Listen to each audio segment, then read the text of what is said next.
तुलसी और शालिग्राम का विवाह। आज हम आपको लेकर चल रहे हैं एक ऐसे पावन अवसर पर जिसे हिंदू धर्म में विशेष महत्व दिया गया है। यह है तुलसी विवाह। ये केवल एक धार्मिक परंपरा ही नहीं बल्कि आस्था, श्रद्धा और वैवाहिक जीवन की पवित्रता का प्रतीक है। तुलसी विवाह का महत्व। कार्तिक मास की देव उठनी एकादशी को भगवान विष्णु योग निद्रा से जागते हैं। इस दिन से सारे शुभ कार्य जैसे विवाह, गृह प्रवेश, मंगल समारोह शुरू हो जाते हैं। तुलसी माता, जिन्हें देवी लक्ष्मी का स्वरूप माना गया है, उनका विवाह भगवान विष्णु के शालिग्राम स्वरूप से कराया जाता है। मान्यता है कि इस विवाह से घर में सुख, शांति, समृद्धि और सौभाग्य आता है। पौराणिक कथा। शास्त्रों में एक कथा आती है।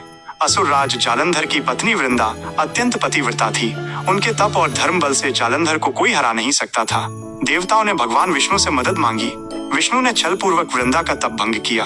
इसके परिणाम स्वरूप जालंधर मारा गया और वृंदा ने विष्णु को शाप दिया, तुम पत्थर के हो जाओ। इस शाप से विष्णु शालिग्राम बन गए। वृंदा का शरीर भस्म हुआ और वहीं से तुलसी का पौधा उत्पन्न हुआ। तभी से तुलसी और शालिग्राम का विवाह करने की परंपरा चली आ रही है।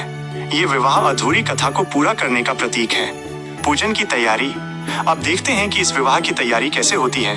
आंगन या मंदिर में तुलसी के गमले को सजाया जाता है। गमले पर स्वस्तिक बनाकर फूल, माला, चुनरी और गहनों से तुलसी माता को दुल्हन की तरह श्रृंगारित किया जाता है। दूसरी ओर भगवान विष्णु या शालिग्राम जी को दूल्हे के रूप में सजाया जाता है। गन्नों से मंडप तैयार किया जाता है। दीपक, कलश, नारियल और प्रसाद सब तैयार कर लिए जाते हैं। पूजन विधि और मंत्र। सबसे पहले गणेश जी की पूजा होती है। ओम गण गणपतये नमः। फिर तुलसी माता और शालिग्राम जी का पंचामृत से स्नान कराया जाता है।